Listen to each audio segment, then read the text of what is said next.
রে দুনিয়ার মানুষ রে, আমার মায়ার নবী, দয়ার নবী, রহমতের নবী ওই সাহাবীকে ডাকাই আনছে। ও সাহাবী আসো আসো। শ্বশুর আর জামাইকে বাসাবাসি বসাইছে। আমার মায়ার নবী জামাই সাহাবীরা ডাক দিয়া কয়, ও সাহাবী, ঘটনা কি সত্য নাকি? তুমি তো স্বীকার করেছো সারা রাত নামাজ পড়বা, এক খতম কোরআন রাতের বেলায় দিবা, আর সারা বছর রোজা রাখবা, তাইলে তুমি এখন পালন করো না কেন? কেন তোমাদের ভিতরে অশান্তি? সাহাবী ডাক দেয়া কয়, নবী গো, আমি তো পালন করি, আমার কথা সে বিশ্বাস করতেছি না। বলে কেমনে কেমনে? ওই সাহাবী ডাক দেয়া কয়, ইয়া রাসূলুল্লাহ, ইয়া হাবিবাল্লাহ, আমার বউয়ের প্রথম নাম্বার শর্ত ছিল আমি যেন সারা রাত নফল নামাজের ভিতরে নামাজ পড়া কাটাই। নবী, আমি আপনাকে একটু জিজ্ঞাসা করতে চাই, আপনি তো বলেছেন উম্মতি মুহাম্মদের সময়ের এত দাম, উম্মতি মুহাম্মদি কেউ যদি আশারের নামাজ জামাতের সাথে পড়ে তাইলে অর্ধেক রাত নামাজ পড়ার সব পাওয়া যায়, আর কেউ যদি ফজরের নামাজ জামাতে পড়ে তাইলে নাকে তেল দিয়া ঘুমানোর পরেও আমার আল্লাহ সারা রাত নফল ইবাদতের সব দিয়া দেয়। জোরে কোন সুবহানাল্লাহ। নবী আমার এই কথা শুই না মুচকি মুচকি হাসে আর বলে, সাহাবী কথা ঠিক আছে। এবার সাহাবী বলে, ইয়া রাসূলুল্লাহ, সব হইলেই তো হয়, আমি তো ঘুমাইয়া রাতের বেলায় সারা রাত নামাজের সব পাইতেছি, আমাদের মুখ্য উদ্দেশ্য তো সওয়াব। আমি তো রাতের বেলায় এশারের নামাজ জামাতে পড়ি, ফজরও জামাতে পড়ি।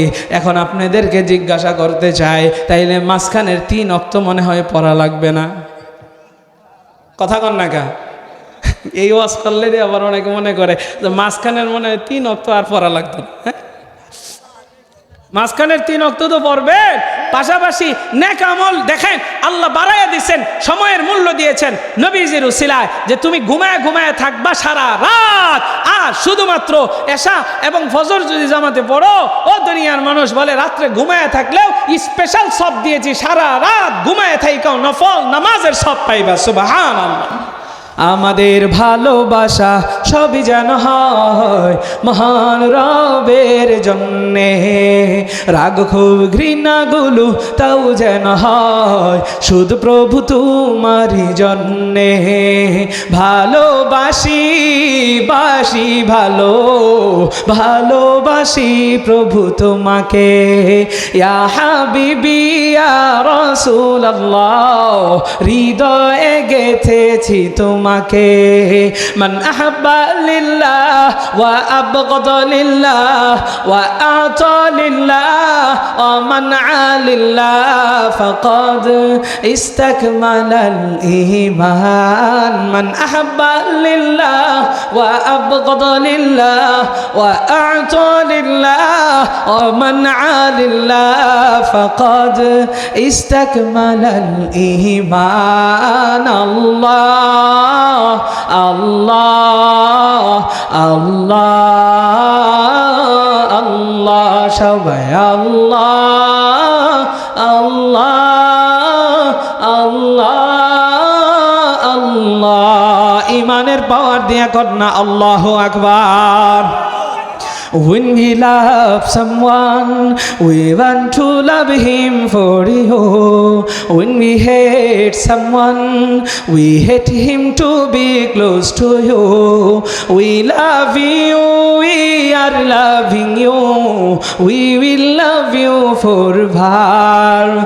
Ya Habibi, Ya Rasulallah, we will keep you in our hearts. Man ahabba lillah wa abghada lillah wa a'ta lillah wa man'a lillah faqad istakmala al-iman. Man ahabba lillah wa abghada lillah wa a'ta lillah wa man'a lillah faqad istakmala al-iman. আমাদের ভালোবাসা সবই যেন হয় মহান রবের জন্যে, রাগ ক্ষোভ ঘৃণাগুলো তাও যেন হয় শুধু প্রভু তোমারই জন্যে। ভালোবাসি বাসি ভালো, ভালোবাসি প্রভু তোমাকে। ইয়া হাবিবি ইয়া রাসূলুল্লাহ, হৃদয়ে গেথেছি তোমাকে। মান আহাব্বা লিল্লাহ ওয়া আবগাদা লিল্লাহ ওয়া আ'তা লিল্লাহ ওয়া মানআ লিল্লাহ ফাকাদ ইসতাকমালাল ঈমান। মান আহাব্বা লিল্লাহ ওয়া আবগাদা লিল্লাহ ওয়া আ'তা লিল্লাহ ওয়া মানআ লিল্লাহ ফাকাদ ইসতাকমালাল ঈমান। ফাকাদ ইসতাকমালাল ঈমান। ফাকাদ ইসতাকমালাল ঈমান। একটু বলা যাবে নি মারহাবা? সেই দিন আমার আপনার রব, আমার আপনার মালিক, আমার আপনার প্রভু আপনার আমার বিচার করবেন। আপনার আমার আমলনামা যদি ডান হাতের ভিতরে হয় তাইলে আপনি বড় ভাগ্যবান হবেন, কারণ আপনার জন্য অপেক্ষা করবে জান্নাত। আর যদি আপনার আমলনামা বাম হাতের ভিতরে দেওয়া হয় আপনি জাহান্নামের আসামি হয়ে যাইবেন। আল্লাহ তাআলা আপনাকে জাহান্নামের ভিতরে নিক্ষেপ করবে। ও দুনিয়ার মানুষ, একটু দিলের কানটা লাগা শুনবেন আর বিবেক দিয়ে চিন্তা করবেন। আমার পর্দার অন্তরালের মা বোনের, আরে আমি আপনাদের জন্য বয়ান করতেছি, শুধুমাত্র বাবা বয়দের জন্য বয়ান করছি না। এরা দুনিয়ার মানুষ রে, সেই দিন যদি আপনি আমি জাহান্নামের আসামি হইয়া যায়, জাহান্নামের ভিতরে আমি আপনি যাইতে চাইব না। ও দুনিয়ার মানুষ, কিন্তু জাহান্নামের নিয়োজিত ফেরেশতারা আপনার কোমরের ভিতরে শিকল লাগাইয়া জাহান্নামের দিকে টানতে থাকবে। ও দুনিয়ার মানুষ রে, ওই জাহান্নামের আযাব কিন্তু আপনি আমি সহ্য করতে পারবো না। এমন কঠিন এক জায়গা জাহান্নাম, জাহান্নামীরা চোখের পানিগুলো ঝরাইয়া ঝরাইয়া কাঁদবে। আর রব্বে কাবাকে ডাইকা ডাইকা বলবে, গো রব, আমাকে জাহান্নাম থেকে আপনি বের করে নিয়ে যান। আল্লাহ কোরআনে হাকিমের ভিতরে জানা দেয়, রব্বানা আখরিজনা না'মাল সালিহান গায়রাল্লাযী কুন্না না'মাল। সেই দিন চোখের পানিগুলো ঝরাইয়া ঝরাইয়া কাঁদবে। আর রব্বে কাবাকে ডাইকা ডাইকা বলবে, গো রব, আপনি আমাদেরকে এই জাহান্নাম থেকে বের করে নিয়ে যান। ও গো রব, দুনিয়াতে আবার যাইতে চাই। এবার দুনিয়াতে যাইয়া আমরা আর কোনো গুনাহ করব না, আর নামাজ ছাড়বো না, আর রোজা ছাড়বো না। অর্থাৎ এক কথায় আমরা দুনিয়াতে যাইয়া এবার ভালো কাজ করে আসব। ও দুনিয়ার মানুষ, একটু জবাব দিয়া জানায় দিবেন, ইমানের পাওয়ার দেয়া বলেন না, সেই দিন আল্লাহ দুনিয়াতে আবার আসার কোনো সুযোগ দিবে? আরো জোরে বলেন, দিবে? এ গাটাইলের মুসলমান, সেই দিন আল্লাহ দুনিয়াতে আপনাকে আমাকে আসার কোনো সুযোগ দিবেন না। তাইলে বুঝে এতটুক কথায় একটা মেসেজ পাইলেন, এই যে বর্তমান সময়ে আমরা বেঁচে আছি, এই সময়টাই আপনার আমার জন্য বড় নিয়ামত। এই সময়টাই আমার আপনার জন্য বড় দামি সময়। এই সময়টাকেই আপনার আমার কাজে লাগাইতে হবে। এই সময়টাকে হেলাই খেলাই কাটানো যাবে না। কত মানুষ আমার সামনে বৈশা বৈশা বয়ান শুনতেছে, কত মানুষ অযথায় ব্রিজের উপরে, রাস্তার উপরে দাঁড়ায় আছে। ও দুনিয়ার মানুষ রে, আমার মায়ার নবী, দয়ার নবী, রহমতের নবী জানা দেয়, আর দুনিয়া মাসরাতুল আখিরাহ, এই দুনিয়াটা হচ্ছে আখিরাতের ক্ষেত শুরু। এই দুনিয়ার জমিন থেকেই আপনার আমার আখিরাতের নেক আমল অর্জন করে নেওয়া লাগবে। আপনি আমি দুনিয়ার ভিতরে আপনাকে আমাকে জীবিত রাখার জন্য আমার আপনার কিন্তু রিজিকের প্রয়োজন হয়। সেই জন্য অনেকেই জমি জামা চাষ করি, অনেকেই ফসল আদি উৎপাদন করি। আমার মায়ার নবী, দয়ার নবী, রহমতের নবী কয়, এই দুনিয়াটা হচ্ছে আখিরাতের ক্ষেত স্বরূপ। এখান থেকেই তোমার আখিরাতের নেক আমল কামাই করে যাওয়া লাগবে। কারণ সেই দিন তুমি আবার দুনিয়াতে যতই আসার জন্য কান্না করো, আমার আল্লাহ কিন্তু আসার সুযোগ দিবেন না। ও ঘাটাইলের মুসলমান, এবার একটু জবাব দিয়া জানায় দেন, তাইলে আমাদের এই সময়টা কাজে লাগানোর দরকার আছে না নাই? তাহলে এই সময়টাকে আমাদের কি করা লাগবে? কাজে লাগবে। এই সময়টাকে হেলাই খেলায় নষ্ট করা যাবে না। ও দুনিয়ার মানুষ, এমনিতেই তো আমাদের সময়ের বড় মূল্য আল্লাহ বাড়ায় দিছে নবীজির বরকতে। আমরা হায়াত পেয়েছি বড় অল্প, বড় কম। আল্লাহ তাআলা বাবা আদম থেকে নিয়ে ঈসা নবী পর্যন্ত যত নবী রাসূল এবং উম্মতদেরকে পাঠাইছেন, কাউকে আল্লাহ 1200, কাউকে 1000, কাউকে 900, এরকম আল্লাহ হায়াত দিয়েছে। কিন্তু আমাদেরকে আল্লাহ হায়াত দিয়েছেন এত কম। আমাদের নবী সরকারে দু আলম নবী, রহমতের নবীকে আল্লাহ হায়াত দিয়েছেন মাত্র 63 বছর। তাহলে উম্মতি মুহাম্মদের গড়াই হচ্ছে 50 থেকে বা 60 থেকে 70 বছর। বুঝতেছেন কথা? উম্মতি মুহাম্মদের গড়ায়ু 60 থেকে কত বছর? 70 বছর। 70-এর উপরে যারা পাইছেন বোনাস পাইছেন। আমাদের সমাজে অসংখ্য মানুষ আছে 70-এর উপরে হায়াত পাইছে, এটা বোনাস পাইছেন ভাই। হায়াত বড় অল্প, কিন্তু আমাদের সময়ের মূল্য অনেক বেশি। নবীজি সাল্লাল্লাহু আলাইহি ওয়াসাল্লাম সাহাবীদের সামনে বয়ান করতেছে, ও সাহাবীরা জানো, বনি ইসরায়েলের এক ব্যক্তি না 1000 বছর জিহাদের ময়দানে কাটাইছে। জোরে কোন সুবহানাল্লাহ। নবীজির কথা শুই না সাহাবায়ে কেরামের মুখগুলো মলিন হয়ে গেছে। আব্বাজান মনোযোগ আমার দিকে, এদিক সেদিক তাকাবেন না, আমার দিকে। সাহাবায়ে কেরামের মুখ মলিন হয়ে গেছে। কেন জানেন?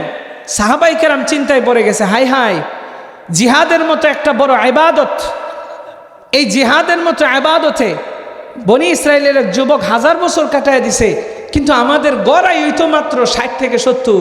তাইলে আমাদের চাইতে তারা আমল করার সুযোগ পাইছে বেশি। সাহাবীদের চিন্তা চেতনা কেমন! এখানে অনেক মানুষ বসে আছেন, এই চিন্তাটাও করতে পারেন নাই, অথচ সাহাবীরা চিন্তা করতেছে, হাই হাই, তারা তো আল্লাহ তাআলার কাছাকাছি অনেক বেশি চলে গিয়েছে, আমরা তো তাদের ধারে কাছেও যেতে পারবো না। নবীজি আমার সাহাবীদের মনের ভাষাও বুঝতেন, চেহারার হালত দেখা নবীজি বলেন, ও সাহাবীরা, এই কি টেনশন করো তোমরা? বনি ইসরায়েলের ওই ব্যক্তি 1000 বছর কাটাইছে জিহাদের ময়দানে, আর তোমাদেরকে আল্লাহ হায়াত দিয়েছেন কম, এই জন্য তোমরা একটু কষ্ট পেয়ে আছো, তোমরা তাদের সমান হতে পারছো না। শুনে নাও, শুনে নাও, আল্লাহ তোমাদের সময়ের মূল্য কেমন বাড়াইছে। নবীজি বলেন, আরে উম্মতি মুহাম্মদি আমল করবে একটা, আল্লাহ কোরআনেও জানাই দিয়েছেন আল্লাহ তাআলা আমলের বিনিময় দিবেন 10টা। জোরে কোন সুবহানাল্লাহ। আমার আল্লাহ তাআলা কোরআনে হাকিমের ভিতরে জানায় দেয়, মান জাআ বিল হাসানাতি ফালাহু আশরু আমসালিহা। ও ঘাটাইলের মুসলমান, ভাঙ্গা ভাঙ্গা গলায় আমি আপনাদেরকে যতটুকু পারি আমল দিয়ে যাব। আল্লাহ তাআলার সন্তুষ্টি আদায়ের লক্ষ্যে কেউ যদি আল্লাহর জন্য একটা নেক আমল করে, আমার আল্লাহ বলেন আমি আল্লাহ তাআলা ওই বান্দাকে একের বিনিময়ে 10টা নেক দিয়া দেই। জোরে কোন সুবহানাল্লাহ। এরে আমার আব্বা জান, ও আমার কলিজার টুকরা যুবক, ও আমার পর্দার অন্তরালের মা বোনেরা রে, একটু দিলের কান লাগায় শুনবেন, এই সময়টা বড় দামি, এই সময়টাকে হেলাই খেলাই কাটানো যাবে না, এই সময়টাকে এখনই কাটানো লাগবে। আমার মায়ার নবীর বরকতে, মায়ার নবীর উসিলায় আমরা সময়ের মূল্যটা আল্লাহর কাছে বেশি পেয়েছি। হায়াত যদিও কম, আল্লাহ মূল্য দিয়েছেন বাড়াইয়া। ও দুনিয়ার মানুষ, একটা উদাহরণ দিয়ে আমি আপনাদেরকে বোঝাইতে চাই। একজন মালিক তার ফ্যাক্টরিতে কিছু কর্মচারী নিয়োগ দিবে, সে নিয়োগ বিজ্ঞপ্তিতে লিখে দিয়েছে ফজর থেকে জোহর পর্যন্ত আমার আন্ডারে কিছু শ্রমিক নিব, আমি তাদেরকে বেতন দিব 2 টাকা। ও আব্বাজান মনোযোগ দিয়া শুনবেন, জিজ্ঞাসা করলে জবাব দিবেন। কিছু শ্রমিক নিয়োগ করলো, আবারও সেই মালিক জোহর থেকে আসর পর্যন্ত কিছু মানুষ আমি নিয়োগ দিব, তাদেরকে বেতন দিব 2 টাকা। কিছু মানুষ নিয়েছে, আবারও তিনি নিয়োগ দিয়েছেন আসর থেকে মাগরিব পর্যন্ত কিছু মানুষ নিয়োগ দেব, তাদেরকেও বেতন দেব 2 টাকা। ও দুনিয়ার মানুষ, এবার একটু জবাব দেয়া জানায় দিবেন, 3টা সময়ে 3 শ্রেণীর মানুষকে যে মালিক নিয়োগ দিয়েছেন, প্রত্যেকের বেতন সমান সমান নাকি বেশি? জোরে কন। সমান সমান, কারোরটা কিন্তু কম না। বলে ফজর থেকে জোহর 2 টাকা বেতন, শ্রমিক কিন্তু চলে আসছে। জোহর থেকে আসর তাদেরও বেতন সমান, অর্থাৎ 2 টাকা, তারাও আসছে। আসর থেকে মাগরিব তাদেরও বেতন 2 টাকা, কিছু শ্রমিক নিছে। এবার দেখেন, জবাব দিয়া জানাইবেন। প্রশ্ন করি, প্রশ্ন করলে কি হয় জানেন? মেধার ভিতরে ঢুকে যাবে এই কথাগুলো, ভুলে যাবেন না এত সহজে। ও দুনিয়ার মানুষ, এই 3টা সময়ে মানুষদেরকে নিয়োগ দিয়েছে, বেতন সমান সমান, কিন্তু সময়টা যে এই সময়টা কি সমান সমান নাকি কম বেশি আছে? কেমন কম দেখেন, ফজর থেকে জোহর লম্বা সময়, আবার জোহর থেকে আসর এই সকালের সময় থেকে আর একটু কম, আসর থেকে মাগরিব এই সময়টা আরো কম, কিন্তু বেতন সমান সমান। এরা দুনিয়ার মানুষ রে, এবার ফজরওয়ালারা জোহরওয়ালারা এরা উভয় দলেই মানব বন্ধনে নেমে গেছে। মানি না মানবো না। মালিক এটা কি কাজ করেছে? আমাদেরকে বেশি সময় খাটাইয়া বেতন দিতেছে 2 টাকা, আর আসর থেকে মাগরিব এই সময়টাতেও মানুষরে খাটাইয়া বেতন দিতেছে 2 টাকা। ও দুনিয়ার মানুষ, মালিক বড় শক্তিশালী। মালিক ডাক দিয়া কয়, রে শ্রমিক, শুনিয়ালো শুনিয়ালো, আমার ইচ্ছাতে আমি তোদেরকে নিয়োগ দিয়েছি, আমার আন্ডারে তোরা কাজ করবি। আমার বিরুদ্ধে কথা বলার শক্তি কিন্তু তোদের নাই, আমার বিরুদ্ধে আঙ্গুল তোলার শক্তি কিন্তু তোদের নাই, কারণ তোরা হচ্ছিস আমার গোলাম, আর গোলাম কথা শুনবে মালিকে। ও দুনিয়ার মানুষ রে, মালিক বড় শক্তিশালী। এই কথার দ্বারা আমি আপনাদেরকে কি মেসেজ দেই দেখেন। আমার আল্লাহ বাবা আদম থেকে ঈসা পর্যন্ত যত নবী রাসূল বানাইছেন, আল্লাহ কাউকে হায়াত দিয়েছেন বেশি। ও দুনিয়ার মানুষ, প্রত্যেককে হায়াত দিয়েছেন বেশি, কিন্তু উম্মতি মুহাম্মদীকে সময় দিয়েছেন কম, হায়াত দিয়েছেন কম। তো দুনিয়ার মানুষ রে, তাদেরকে আল্লাহ বেতন দিয়েছেন 2 টাকা 2 টাকা, আমাদেরকেও আল্লাহ বেতন দিচ্ছেন 2 টাকা। সময়ের মূল্য কেমনে বাড়াইছেন? আপনাকে আমাকে আমার আল্লাহ তাআলা এই পৃথিবীতে বানাইছেন আল্লাহর ইচ্ছায়। আল্লাহর বিরুদ্ধে কথা বলার অধিকার কারো নাই। আমার আল্লাহর নবী জানায় দেয়, রে উম্মত শুনিয়ালা, ফজর থেকে জোহর, জোহর থেকে আসরওয়ালা এই সমস্ত উম্মত হলো ঈসা নবী পর্যন্ত। আর আসর থেকে মাগরিবওয়ালা যেই উম্মত, সেই উম্মতকে আল্লাহ সময় দিয়েছেন কম, কিন্তু আল্লাহ সময়ের মূল্য বাড়ায় দিয়েছেন। জোরে কোন সুবহানাল্লাহ। টেনশনের কারণ নাই, কারণ নাই, আপনার আমার মূল্য আল্লাহ বাড়াইছেন। ও দুনিয়ার মানুষ রে, এই সময়টাকে হেলাই খেলাই কাটানো যাবে না, সময়টাকে কাজে লাগানো লাগবে, আমল করা লাগবে। জান্নাত যদি পাইতে চায়, আমলের বিকল্প কিন্তু কিছু নাই। ও দুনিয়ার মানুষ রে, এই জন্য আল্লাহ আমাকে আপনাকে ডাকে, ওয়াসারিউ ইলা মাগফিরাতিন মির রাব্বিকুম ওয়া জান্নাতিন আরদুহাস সামাওয়াতু ওয়াল আরদ। ও দুনিয়ার মানুষ রে, আল্লাহ জানায় দেয় কত মায়া কইরা আল্লাহ আমারে আপনারে ডাকে, ওয়াসারিউ ইলা মাগফিরা। ও আমার বান্দারা, তোমরা আমি আল্লাহর ক্ষমার পথে দৌড়াও, আমি আল্লাহর ইবাদতের পথে দৌড়াও। মাগফিরা আই ইবাদা, আমি আল্লাহর ইবাদতের পথে দৌড়াও। ও দুনিয়ার মানুষ রে, আল্লাহ তাআলার দিকে আমাকে আপনাকে দৌড়াইতে বলে, অথচ আমি আপনি আজকে দুনিয়ার পিছনে দৌড়ায়, আমি আপনি নারীর পিছনে দৌড়ায়, যায়, আমি আপনি গাড়ির পিছনে দৌড়াই, আমার আপনার মহামূল্যবান সময়টাকে নষ্ট করি। এবার একটু জবাব দিয়া জানাইবেন, আল্লাহর দিকে আমাদের দৌড়ানোর দরকার আছে না নাই? এ ঘাটাইলের মুসলমান, আমার মায়ার নবীর উসিলায় আপনি আমি সময়ের মূল্য পেয়েছি বেশি। বারবার একটা কথাই বলি, হেলাই খেলাই সময়টারে কাটায়েন না রে ভাই। আজকের এত সুন্দর এই আয়োজনটার ভিতরেও অনেক মানুষ বাইরে ঘুরে ঘুরে হেলাই খেলাই সময়টারে কাটাইতেছেন। আপনাদের সময়ের মূল্য নাই, আসেন না সময় হারাইয়া আফসোস করলে কোনো লাভ নাই। এরে দুনিয়ার মানুষ, আল্লাহ বলেন আসো আমার ইবাদতের দিকে আসো। বলে এই ইবাদতের দিকটা আবার কোন দিক? ও দুনিয়ার মানুষ, আল্লাহ বলেন ওয়াসারিউ ইলা মাগফিরাতিম মির রাব্বিকুম, তোমরা তোমার রবের ক্ষমার দিকে দৌড়াও, ইবাদতের পথে দৌড়াও। এই পথটা আবার কোন পথ? বলে ওয়া জান্নাতিন আরদুহাস সামাওয়াতু ওয়াল আরদ। আল্লাহ এখানে ওয়া জান্নাত শব্দ ব্যবহার করেছেন। আল্লাহ বলেন যদি আমার দিকে দৌড়াও, যদি ইবাদতের পথে দৌড়াও, তাইলে এই পথই তোমাকে জান্নাত পর্যন্ত পৌঁছায় দিবে। সুবহানাল্লাহ কন্যা। এ ঘাটাইলের মুসলমান, যদি আপনি আমি আল্লাহর হই, আল্লাহর দিকে ছুটে আসি, তাইলে জান্নাতে যেতে পারবো। ও দুনিয়ার মানুষ, আল্লাহ এতটুক বইলেই চুপ হয়ে যান না। আমার আল্লাহ এবার জান্নাতের চমৎকার চমৎকার কথা আমাদেরকে জানায় দেয়। এই জান্নাতটা আল্লাহ আমার আপনার জন্য কত বিশাল করে বানাইছেন। বলে আরদুহাস সামাওয়াতু ওয়াল আরদ, এই জান্নাতটাকে আমি আসমান এবং জমিন সমূহের মতো বিশাল প্রশস্ত করে বানাইছি। জোরে কোন সুবহানাল্লাহ। আল্লাহ তাআলা জান্নাতটাকে বিশাল আসমান এবং জমিন সমূহের মতো প্রশস্ত বানাইছে। ও দুনিয়ার মানুষ, আসমান এবং জমিনের প্রশস্ততা কত?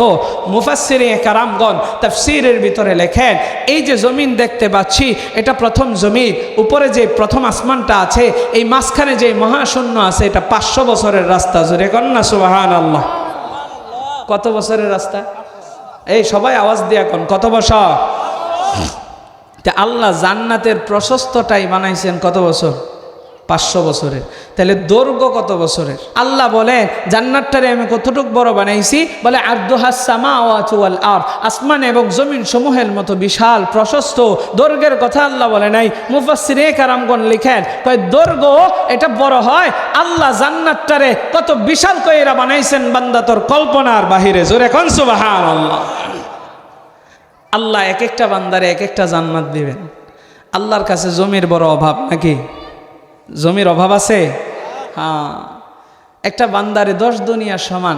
যেই ব্যক্তিটা আদনা থেকে আদনা ইমানদার, হ্যাঁ, এই ব্যক্তিটাও জাহান্নামের আযাব বুক কইরা জাহান্নাম থেকে শাস্তি পাইতে পাইতে কয়লার মতো কালো হইয়া অঙ্গার হইয়া যখন হামুগুড়ি দিয়া জান্নাতের ভিতরে যাবে, এই বান্দাটাকেও আল্লাহ 10 দুনিয়ার সমান জান্নাত দিবে। জোরে কোন সুবহানাল্লাহ।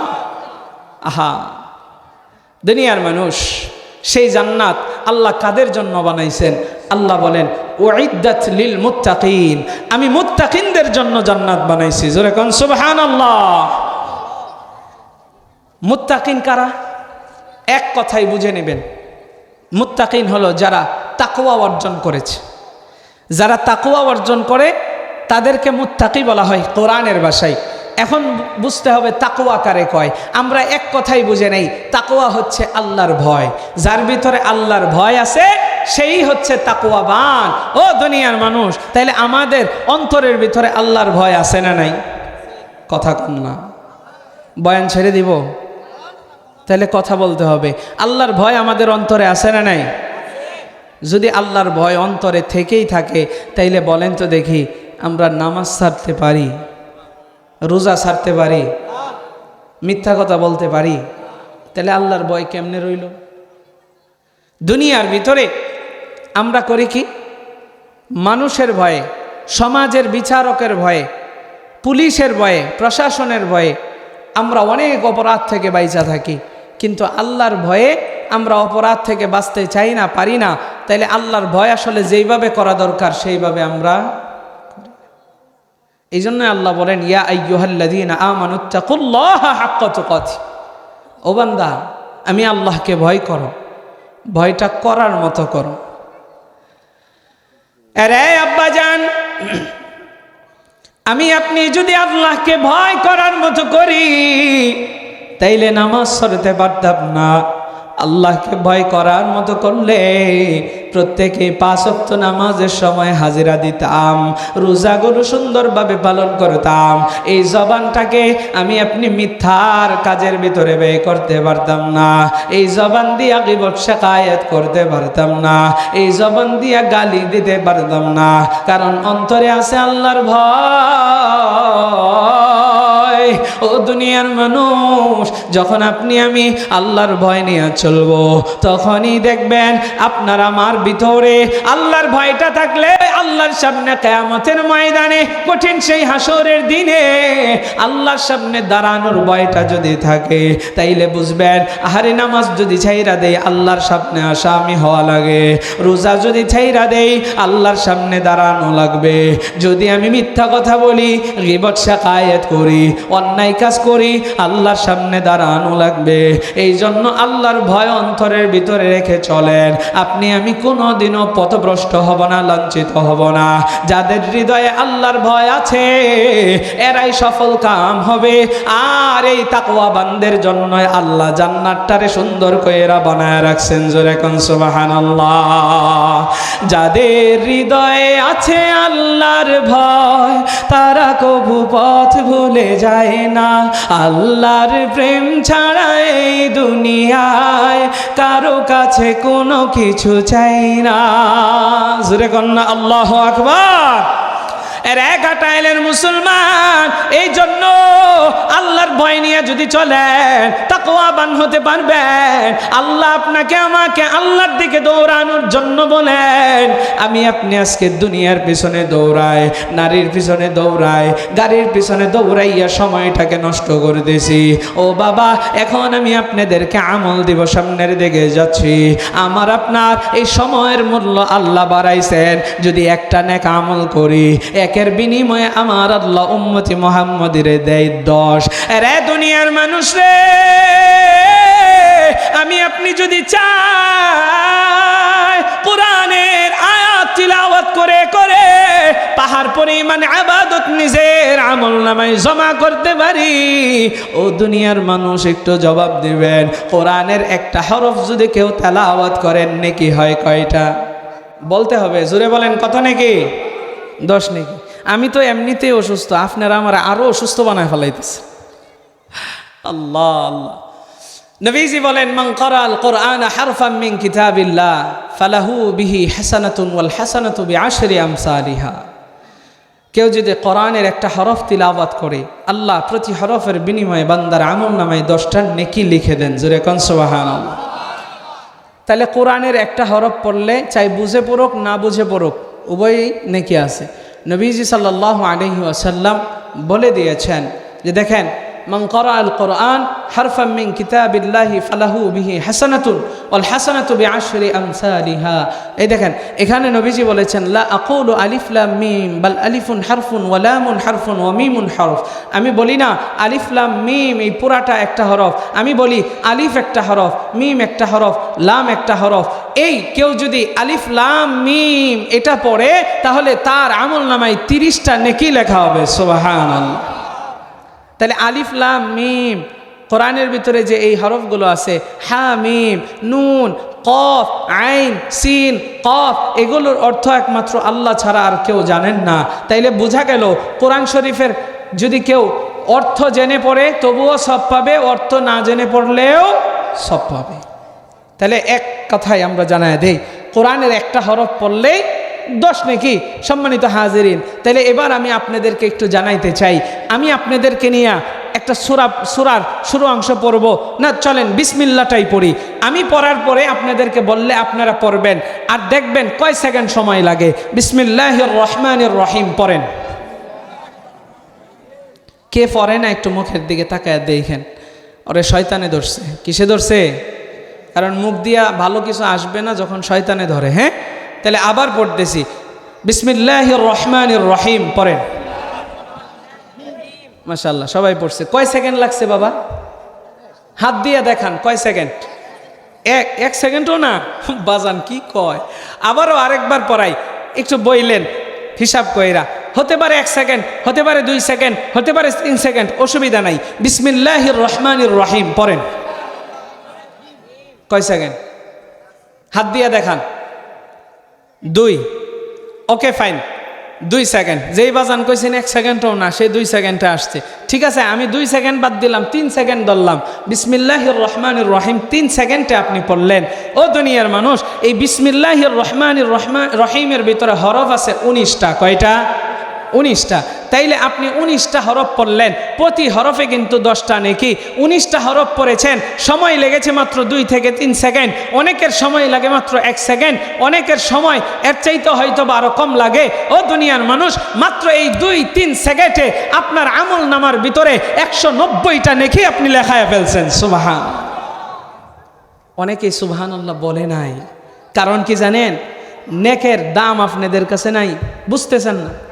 আমরা দুনিয়ার টাকাকে বড় মূল্য দেই। যদি আমরা জানতাম 1 সেকেন্ডে এই মাহফিলের ভিতরে আসলে 190 টাকা এরা টাকা কমিটি মানুষরে দিবে, এটা শুনলে দেখতেন প্যান্ডেল পুন্ডেল সব সিরালাইতো।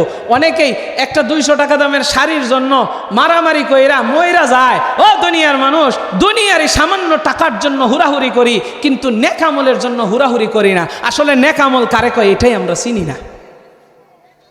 আমাদের অধপতন হবে না কার হবে?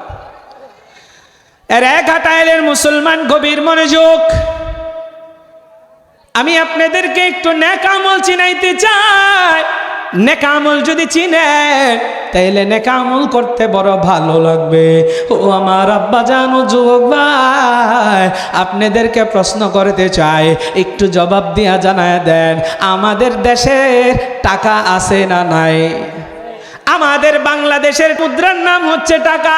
ও দুনিয়ার মানুষ রে, ওই যে সৌদি আরব, সৌদি আরবের মুদ্রার নাম হচ্ছে রিয়াল, ইন্ডিয়ার মুদ্রার নাম হচ্ছে রুপি, আমেরিকার মুদ্রার নাম হচ্ছে ডলার, আর ওই দুবাইয়ের মুদ্রার নাম হচ্ছে দিনার। একটু তালে তালে বাবা জবাব দিয়া জানায় দিবেন, এক একটা দেশের এক একটা মুদ্রার নাম আছে না না? রে ঘাটাইলের মুসলমান, এক একটা দেশের এক একটা মুদ্রার যেরকম নাম আছে, আমার আল্লাহ কাল কিয়ামতের ময়দানে কঠিন সেই হাসরের দিনের একটা মুদ্রার নাম আছে। ও দুনিয়ার মানুষ রে, দুনিয়ার এক একটা মুদ্রার এক একটা নাম। আমার আল্লাহ তাআলার আখিরাতের মুদ্রার নাম হচ্ছে নেক আমল। ও দুনিয়ার মানুষ, সেই জায়গার ভিতরে আপনার আমার টাকা কোনো কাজে আসবে না, সেই জায়গার ভিতরে ডলার কিন্তু কোনো কাজে আসবে না।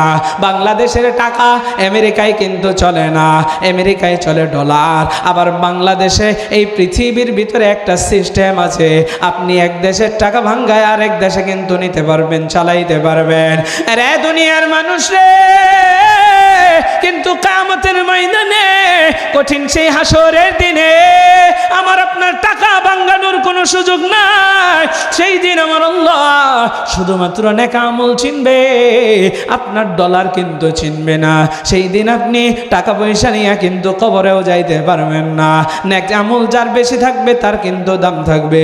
দুনিয়াতে যেই ব্যক্তির টাকা আছে তার কিন্তু সম্মান আছে, যেই ব্যক্তির টাকা নাই তার কিন্তু চাইরানার দামও নাই। একটা মানুষ যদি দুনিয়ার ভিতরে টাকা না থাকে, লোকটা যদি শিক্ষিত হয়, ওই লোকটাকে মানুষ সম্মানও দিতে চায় না। আর যেই মানুষটা সুদ খায়, যেই মানুষটা ঘুষ খায়, যেই মানুষটা জিনা করে, খারাপ কাজের ভিতরে জড়িত, লুটপাট করে, চুরি করে, ডাকাতি করে, দুর্নীতি করে, এই মানুষটার টাকা থাকার কারণে তাকে বাংলাদেশের মানুষে সম্মানের চেয়ারের ভিতরেও বসাইয়া দেয়। ও দুনিয়ার মানুষ রে, আমি আপনাদেরকে বুঝাইতে চাই, টাকা আছে তো সম্মান আছে, টাকা নাই তো সম্মান নাই। কিয়ামতের ময়দানে নেক আমল থাকবে তো সম্মান থাকবে, নেক আমল থাকবে না আপনার কিন্তু চাইরানার সম্মানও থাকবে না। নেক আমল যদি থাকে জান্নাত কিন্তু আপনি পাইবেন, নেক আমল নাই আপনার জাহান্নামের দড়ি গলায় লাগবে। রে ঘাটাইলের মুসলমান, তাইলে এই নেক আমল এখন আমার আপনার কামাই করে লাগবে। এই দুনিয়ার ভিতরে সুযোগ, আপনি আমি কোরআন তিলাওয়াত দিয়ে নেক আমল অর্জন করতে পারবো। মাত্র 3টা সেকেন্ডে 190টা নেক বিসমিল্লাহির রহমানির রহিম করিয়া নিজের আমল নামায় কিন্তু আপনি লেখায় নিছেন। ও দুনিয়ার মানুষ রে, এই জন্য প্রথম নাম্বার সবক, বেশি বেশি কোরআন তিলাওয়াত করব। অনেকেই মনে মনে হয়তো বা বলতেছেন, হুজুর আমি তো কোরআন তিলাওয়াত করতে জানি না। এটা আপনার কপালটা বড় খারাপ। কোরআন তিলাওয়াত করতে জানেন না, শিখেন। উলামায়ে কেরামগণ রয়েছেন, এখানে মাদ্রাসা রয়েছে, আপনি নিজে শিখেন নাই, আপনিও শিখেন, সন্তানদেরকে মাদ্রাসার ভিতরে ভর্তি করায় দেন। আরে আমার আব্বাজান, এবার আমি আপনাদেরকে জানাইতে চাই, আপনি কোরআন তিলাওয়াত করতে জানেন না, শিখতে থাকেন, পাশাপাশি সবক দে। আপনি তো সূরাতুল ফাতিহাটা পারেন, নামাজ পড়ার জন্য কয়েকটা সূরা পারেন।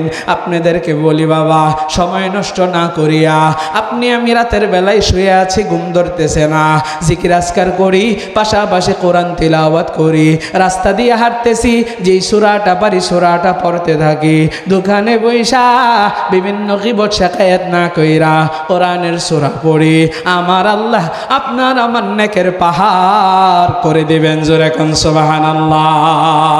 এই আমলটা করতে পারবো তো ইনশাআল্লাহ? এই জোরে কোন না পারবো? আরে মুমিনের সময়ের মূল্য কত বেশি, আহারে অকল্পনীয়। আমার নবী সরকারে দো আলম নবী আপনার আমার জন্য আল্লাহর পক্ষ থেকে এত রহমত নিয়ে এসেছেন। নবীজির উসিলায় আমার আল্লাহ এমন এমন সময় আমাদেরকে এমন নেকি দিয়েছেন, বলে অল্প আমল করবি বান্দা, তোদের বেশি আমলের দরকার নাই, করবি অল্প আমল, কিন্তু আমি আল্লাহ তোকে এমন নেকি দিব। আরে বান্দা, তুই যদি ঘুমায়ও থাকিস, উম্মতি মুহাম্মদের দাম কত বেশি, বলে ঘুমায় থাকলে এই ঘুমের সারা রাত নাকে তেল দিয়া ঘুমাইবি, কিন্তু আল্লাহ তাআলা তোর আমল নামার ভিতরে সারা রাত নফল ইবাদতের সব পর্যন্ত দিয়ে দিবে। জোরে কোন সুবহানাল্লাহ। ঘুমায় ঘুমায় নেক পাইবেন। আমার কাছে একটা কিতাব আছে, যেই কিতাবের নাম হচ্ছে আমল কম নেক বেশি। কি কম? আমল কম নেক বেশি। এই আমল কম নেক বেশি কিতাব থেকে আমি আপনাদেরকে কিছু সবক দেই। আমাদেরকে আল্লাহ তাআলা দেখেন কত সুন্দর চমৎকার করে আমাদেরকে আমলগুলো দিয়ে দিয়েছেন নবীজির মাধ্যমে। দেখেন, নবীজি সাল্লাল্লাহু আলাইহি ওয়াসাল্লামের কাছে একজন সাহাবী এসেছে। তো নবীজি মসজিদে নববীতে যেই সোফা আছে, অর্থাৎ মসজিদে নববীতে যেখানে নবীজি দিন শিক্ষা দিতেন, সেই জায়গার ভিতরে নবীজি বসে আছে। আসহাবে সোফা যেটাকে বলা হয়, যারা হজ্জে বাইতুল্লাহ গিয়েছেন, নবীজির রোজা জিয়ারত করেছেন, তারা দেখেছেন নবীজির রোজার পাশেই এই আসহাবে সোফাটা ঘেরাও দেওয়া আছে, অর্থাৎ এই কাপড় দিয়া বা সুতা দিয়া এভাবে বেঁধে দেওয়া আছে। মূলত এই জায়গাটার ভিতরে যেই সাহাবিদের বাড়িঘর নাই, সাহাবিরা দিন শিখবে থাকবে, এই জায়গাটার ভিতরে থাকতো। তো নবীজি এখানে দিন শিখাইতেন। তো নবীজি বসে আছেন, একজন সাহাবি আসছে, বলে ইয়া রাসূলুল্লাহ, ইয়া হাবিবাল্লাহ, আপনার কাছে আসছি নবী, আপনি একটা বিপদে পড়ে আসছি। সেটা হলো আমার একটা মেয়ে আছে, মেয়েটা বড় সুন্দর, মদিনার ভিতরে বড় সুন্দরী একটা নারী আমার মেয়েটা, কিন্তু তার অসংখ্য বিয়ের পাত্র আসে, বিয়ের আলাপ আসে, কিন্তু বিয়ে হয় না।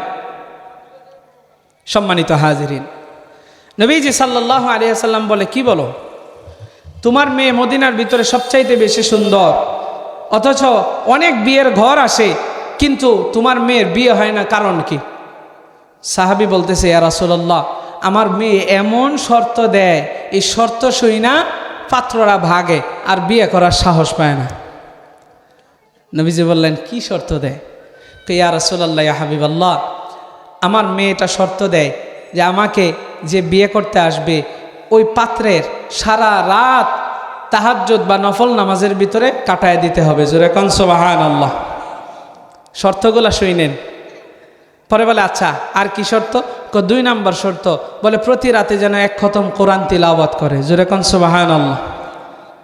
আচ্ছা, আর বলে 3 নম্বর শর্ত দেয় যে সারা বছর তার রোজা রাখতে হবে। জোরে কোন সুবহানাল্লাহ। শর্ত কয়টা? এই কথা কন না, আরে বাবা আরো জোরে কন। 3টা। তাহলে 1 নম্বর শর্ত সারা রাত নামাজের ভিতরে কাটাইব। 2 নম্বর শর্ত সারা রাতের বেলায় কোরআন তিলাওয়াত করবে, অর্থাৎ কমপক্ষে 1 খতম পড়বে। 3 নম্বর শর্ত সারা বছর রোজা রাখলাম। এখন আপনারা এখানে যারা আছেন, একটু বলেন দেখি, আপনারা যদি এই শর্ত দেয় আপনি পারবেন? কথা কয় না। মাশাআল্লাহ। সম্মানিত হাজিরিন, কেউ সাহস করে না। এক সাহাবী এই কথাগুলো ফাঁস দিয়ে পয়সা পয়সা শুনতেছে। সেই সাহাবী ডাক দেখো, ইয়া রাসূলুল্লাহ, নবী, আমি এই শর্ত রাজি আছি, যদি আমি পালন করি তাইলে ওনার মেয়েকে আমার কাছে বিয়ে দিবি কিনা জিজ্ঞাসা করেন। নবীজি বলেন, এই তোমার মেয়ের শর্তের লোক পাওয়া গেছে, সে পালন করবে, তুমি কি বিয়ে দেবা? যদি শর্ত পালন করে, সাহাবী বলে, হ্যাঁ আমি বিয়ে দিতে প্রস্তুত। জোরে কোন আল্লাহু আকবার। নবীজি সাল্লাল্লাহু আলাইহি ওয়াসাল্লাম নিজে বিয়ে পড়াইছেন। এর এক ঘাটাইলের মুসলমান, আমার আপনার নবী সরকারে দো আলম নবী রহমতের নবী, তিনি সাহাবী ওই কন্যার সাথে সাহাবীর বিয়ে পড়ায় দিলেন। 2 দিন যাইতে না যাইতেই শ্বশুর সাহাবী আসছে জামাই সাহাবীর বিচার নিয়া। নবীজির সামনে মুখটা মলিন কইরা সাহাবী বসে আছে, আর ডাক দেয়া বলে, ইয়া রাসূলুল্লাহ, ইয়া হাবিবাল্লাহ, আমি আপনার কাছে একটা বিচার নিয়ে আসছি। নবীজি বলেন, কি বিচার? বলে, ইয়া রাসূলুল্লাহ, ইয়া হাবিবাল্লাহ, আমার মেয়ের জামাইয়ের মেয়ের ভিতরে বিয়ার পর থেকেই ঝামেলা শুরু হয়ে গেছে। এই 2 দিনে এমন ঝামেলা আমি আর টিকতে পারি নাই। বলে, কি নিয়া ঝামেলা? ও নবী আমার, আপনার সামনেই তো আমি আমার মেয়ের শর্তগুলো জানাইছিলাম। আপনার ওই সাহাবী সে এই শর্তগুলো পালন করবে বলে আপনার সামনেই তো সে স্বীকার করেছে। নবী গো, কিন্তু শর্ত পালন করবে স্বীকার করিয়া বিয়া হওয়ার পরে এই শর্তগুলো পালন করে না, এই জন্য আমার মেয়ে আর জামাইয়ের ভিতরে ভেজাল। রে দুনিয়ার মানুষ রে, আমার মায়ার নবী, দয়ার নবী, রহমতের নবী ওই সাহাবীকে ডাকাই আনছে। ও সাহাবী, আসো আসো। শ্বশুর আর জামাইকে বাসাবাসি বসাইছে। আমার মায়ার নবী জামাই সাহাবীরা ডাক দিয়া কয়, ও সাহাবী, ঘটনা কি সত্য নাকি? তুমি তো স্বীকার করেছো সারা রাত নামাজ পড়বা, 1 খতম কোরআন রাতের বেলায় দিবা, আর সারা বছর রোজা রাখবা, তাইলে তুমি এখন পালন করো না কেন? কেন তোমাদের ভিতরে অশান্তি? সাহাবী ডাক দিয়া কয়, নবী গো, আমি তো পালন করি, আমার কথা সে বিশ্বাস করতেছি না। বলে, কেমনে কেমনে? ওই সাহাবী ডাক দিয়া কয়, ইয়া রাসূলুল্লাহ, ইয়া হাবিবাল্লাহ, আমার বউয়ের প্রথম নাম্বার শর্ত ছিল আমি যেন সারা রাত নফল নামাজের ভিতরে নামাজ পড়া কাটাই। নবী, আমি আপনাকে একটু জিজ্ঞাসা করতে চাই, আপনি তো বলেছেন উম্মতি মুহাম্মদের সময়ের এত দাম এত দাম, উম্মতি মুহাম্মদি কেউ যদি আশারের নামাজ জামাতের সাথে পড়ে তাইলে অর্ধেক রাত নামাজ পড়ার সব পাওয়া যায়, আর কেউ যদি ফজরের নামাজ জামাতে পড়ে তাইলে নাকে তেল দেয়া ঘুমানোর পরেও আমার আল্লাহ সারা রাত নফল ইবাদতের সব দিয়া দেয়। জোরে কোন সুবহানাল্লাহ। নবী আমার এই কথা শুই না মুচকি মুচকি হাসে আর বলে, সাহাবী কথা ঠিক আছে। এবার সাহাবী বলে, ইয়া রাসূলুল্লাহ, সব হইলেই তো হয়, আমি তো ঘুমাইয়া রাতের বেলায় সারা রাত নামাজের সব পাইতেছি, আমাদের মুখ্য উদ্দেশ্য তো সওয়াব। আমি তো রাতের বেলায় এশারের নামাজ জামাতে পড়ি, ফজরও জামাতে পড়ি। এখন আপনাদেরকে জিজ্ঞাসা করতে চাই, তাইলে মাঝখানের 3 ওয়াক্ত মনে হয় পড়া লাগবে না? কথা কন না কা? এই ওয়াজ করলে আবার অনেকে মনে করে যে মাঝখানের মনে হয় 3 ওয়াক্ত আর পড়া লাগতো না। মাঝখানের 3 ওয়াক্ত তো পড়বেন, পাশাপাশি নেক আমল দেখেন আল্লাহ বাড়াইয়া দিচ্ছেন, সময়ের মূল্য দিয়েছেন নবীজির উসিলায়, যে তুমি ঘুমায় থাকবা সারা রাত, আর শুধুমাত্র এশা এবং ফজর যদি জামাতে পড়ো, ও দুনিয়ার মানুষ বলে রাত্রে ঘুমায় থাকলেও স্পেশাল সব দিয়েছি, সারা রাত ঘুমায় থাইকাও নফল নামাজের সব পাইবা। সুবহানাল্লাহ। এরা দুনিয়ার মানুষ রে, এবার সাহাবীকে ডাক নিয়ে বলে, ও সাহাবী, 2য় নাম্বারটা বলো। বলে, আমার স্ত্রী বলেছে রাতের বেলায় যেন আমি কোরআন খতম দেই। ও ইয়া রাসূলুল্লাহ, ইয়া হাবিবাল্লাহ, আমি প্রত্যেক দিন রাতের বেলায় যখন ঘুমাই, ও দুনিয়ার মানুষ, নবী আমার হাদিসের ভিতরে জানাইছেন, কেউ যদি কোরআনের একটা সূরা আছে যেই সূরার ভিতরে আল্লাহর একাত্মবাদের ঘোষণা দেওয়া হয়েছে, সূরাটির নাম হচ্ছে সূরাতুল ইখলাস। কেউ যদি সূরাতুল ইখলাস একবার তিলাওয়াত করে, আমার মায়ের নবী জানান দেয় কোরআনের 30টা পারা, কোরআনটাকে 3টা ভাগ করলে কোরআনের 1/3 সব তার আমলনামায় আল্লাহ লেখা দেয়। কেউ যদি 2বার তিলাওয়াত করে 2/3 পাইব। কেউ যদি 3বার সূরা ইখলাস পড়ে, আমার আল্লাহ তার আমলনামায় পরিপূর্ণ খতমের সওয়াব লেখা দেয়। জোরে কোন সুবহানাল্লাহ। মানে 3বার সূরা ইখলাস পড়লে পরিপূর্ণ 1 খতমের সওয়াব পাওয়া যায়। সাহাবী বলেন, ইয়া রাসূলুল্লাহ, আমি প্রতিদিন রাত্রেবেলা ঘুমানোর পূর্বে আমি 3বার সূরা ইখলাস পড়ি, আমার আমলনামায় তো 1 খতমের সওয়াব হইতেছে। ও নবী, সব হইলেই তো হইল। জোরে কোন আল্লাহু আকবার। নবীজি মুস্কি মুস্কি হাসে, ঠিকই তো আছে। ওই সাহাবীও নবীজির দিকে তাকায় চিন্তা করে গেছে, হাই হাই বিচার লই আইলাম, এখন হ্যাঁ কইতেছে, নবীজিও মুস্কি মুস্কি হাসতেছে, তাহলে তো দেখি ধরা আমি খাইতেছি। ও দুনিয়ার মানুষ, এই ঘটনাটা বলার উদ্দেশ্য হলো, এই হাদিসটা বলার উদ্দেশ্য হলো, এখান থেকে আমাদেরও আমল আছে না নাই? এরা দুনিয়ার মানুষ রে। এবার সাহাবী প্রশ্ন করে, ওই শ্বশুর সাহাবী, এবার তুমি যাইবা কই? তুমি তো বলেছ 3 নাম্বার শর্ত হলো সারা বছর রোজা রাখা, তুমি তো সারা দিন দেখি পেট বইরা বইরা খাও, এখন কি বলবা আমি দেখতে চাই। ওই সাহাবী শ্বশুরের সামনে তাকায়া তাকায়া মুসকে মুসকে হাসে, নবীকে ডাক দেয়া কয়, নবী আপনি তো বলেছেন মান সামা রমাদানা সুম্মা আতবাহু সিত্তাম মিন শাওয়ালিন কানা কাসিয়ামিদ দাহরি কুল্লি। কেউ যদি রমজানের 30টা রোজা রাখে, আর রমজানের রোজা রাখার পর রমজানের পরে যেই মাসটা শাওয়াল, এই শাওয়ালের 6টা রোজা যদি কেউ রাখে, যে রোজাকে গ্রাম্য ভাষায় অনেকে বলে সাক্ষী রোজা, ও দুনিয়ার মানুষ, এই শাওয়ালের 6 রোজা যদি কেউ রাখে, রমজানের রোজা রাখার পর আমার নবী জানায় দেয় শাওয়ালের 6টা রোজা রাখার কারণে আমার আল্লাহ তাআলা সারা বছর তার আমলনামায় রোজার সওয়াব দিয়া দেয়।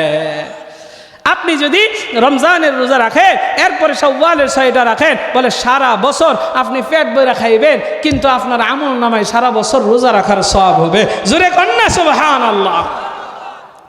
আহা, সাহাবী এবার হাসতেছে, নবীও হাসতেছে, কয় না ঠিক আছে, যাও আমি সাক্ষী দিয়ে দিলাম, কেউ এই আমল করলে, এই ইবাদত করলে সবার জন্যই আল্লাহ এই সওয়াব লিখে দিবেন।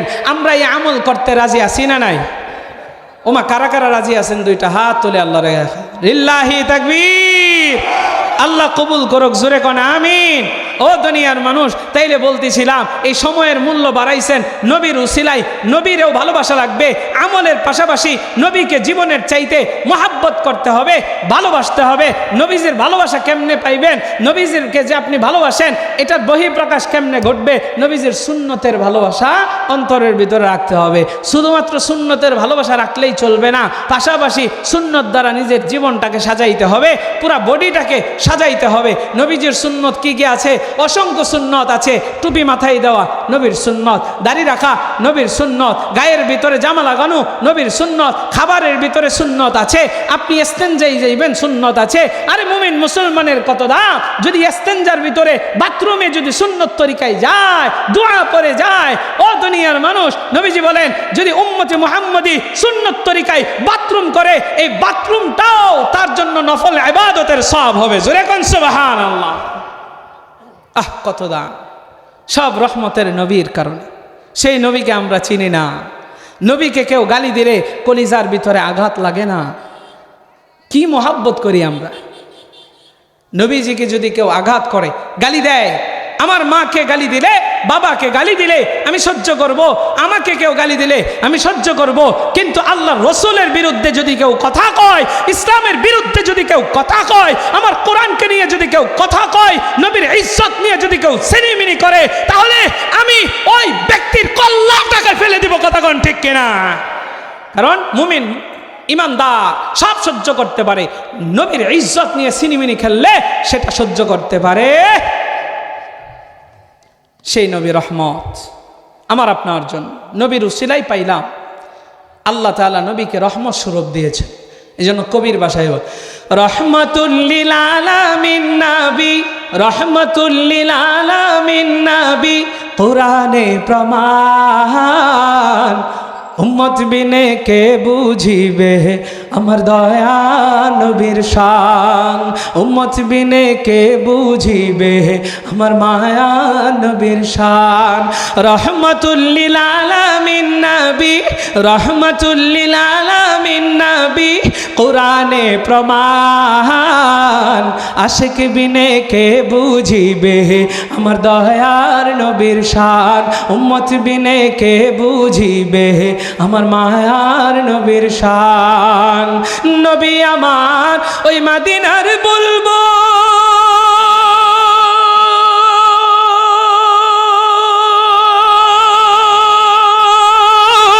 আমার আল্লাহ ভালোবাসা নামটি দিলেন হাবিবে রাসূল। আল্লাহু আকবার। নবী আমার ওই মদিনার বলবো,